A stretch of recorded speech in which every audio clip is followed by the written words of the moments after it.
और तीसरी कहानी में हम एक विक्टोरिया को देखते हैं। विक्टोरिया एक बर्फीले टाउन में पहुंचती है। उस विक्टोरिया को चलाने वाले आदमी को लोग इम्प्रेसिव कहते हैं। वो चारों तरफ अपने नए शो के पोस्टर लगाने लगता है और रात होते ही उसका स्टेज लग जाता है और वो शो देखने के लिए वहाँ पर लोग जमा होने लगते हैं। उसी शो में हम एक लड़के को देखते हैं जिसके ना ही हाथ हैं और ना ही पैर, जिसका नाम हैरिसन है। वो अपनी पूरी लगन के साथ उन लोगों को कहानियाँ और पोएम सुनाता है और वहीं पर इम्प्रेसारियो एक बॉक्स में लोगों से सिक्के इकट्ठा करता है। शो खत्म होते ही इम्प्रेसिव उस लड़के को खाना खिलाता है और यूं ही वो हर शहर में जाकर अपना शो करते हैं। वो दोनों ऐसे ही लोगों से पैसा कमाते हैं, लेकिन वक्त के साथ साथ चारों तरफ जमा देने वाली सर्दी पड़ जाती है और इसी वजह से उनके शो में लोगों की बहुत कमी हो जाती है। वहीं पर वो एक और शॉप को देखता है जहां पर बहुत ही ज्यादा रश होता है। इम्प्रेसिव वहां पर देखता है कि एक बंद कमरे में लोग एक मुर्गी को देख रहे हैं। वो मुर्गी लोगों के मैथ कैलकुलेशन के क्वेश्चन को सॉल्व कर रही थी। ये सब देखकर इम्प्रेसिव बहुत हैरान होता है।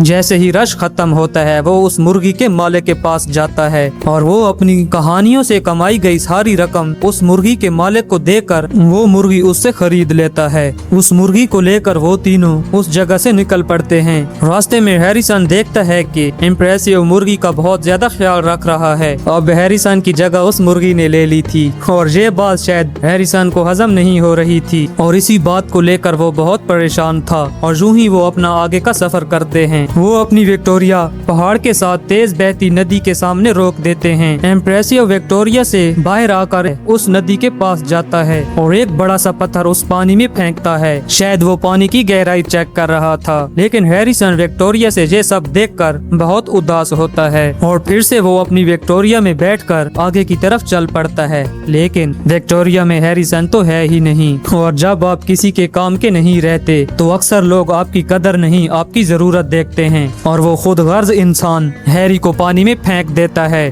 और इस तीसरी कहानी का भी यहीं पर एंड होता है।